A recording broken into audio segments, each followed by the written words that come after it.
Arkadaşlar şu an bu küplerle oynayacağız. Bu küpleri göstereceğim yavaş mı hızlı mı diye. Ve de ilk başlayan az daha uçuyordu.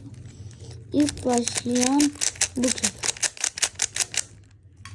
Bu küp böyle orta. Bunu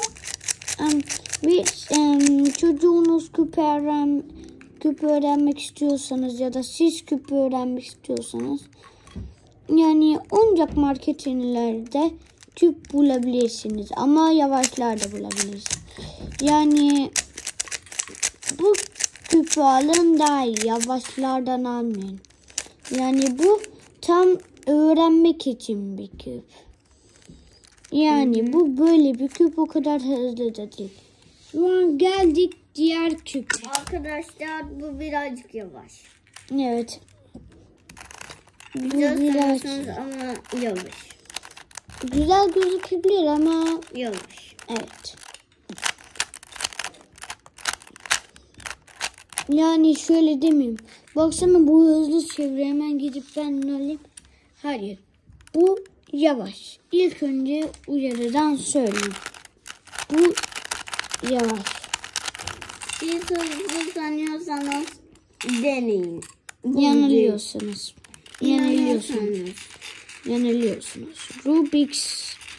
Rubik's markaları o kadar iyi değil. Ama diğer markalar çok iyi. Çok da değil. Evet, bazıları birazcık kötü ama Rubik's birazcık kötü. Arkadaşlar oynadığım şey küple alakalı bir şey. Ve diğer küpe geçtik. Bu küp en sonunda benim oynadığım şeyi göstereceğim. Evet. Bu küp profiler için. Gördüğünüz ve gibi bir şey bozulursa hiç meraklanmayın. Zachsuna 50 adı neydi? Bechstraße. Bechstraße Zeba. Bechstraße Zachsuna 50. Evet, ona gelin. Tevrat Asya'da Eren. Sonra ve yani bu küp gerçekten çok güzel. Ama birazcık daha hızlı. Diğerlerinden çok hızlı. Şu an göstereyim yani. Diyelim bununla bu. Hangisi kazanabilir? Allah'tan timer'ımız var. Tamam, şimdi bunu deneyeyim. Mesela diyelim bir triki ne kadar hızlı yapabiliyorum.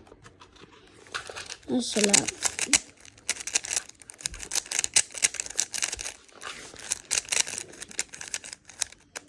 bu 9 saniye. Şimdi bunda yaparsak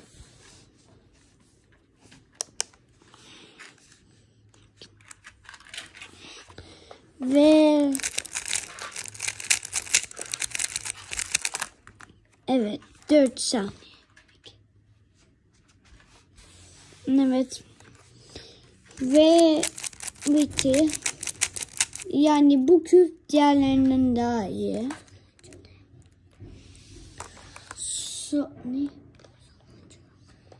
Sonuncu geliyor.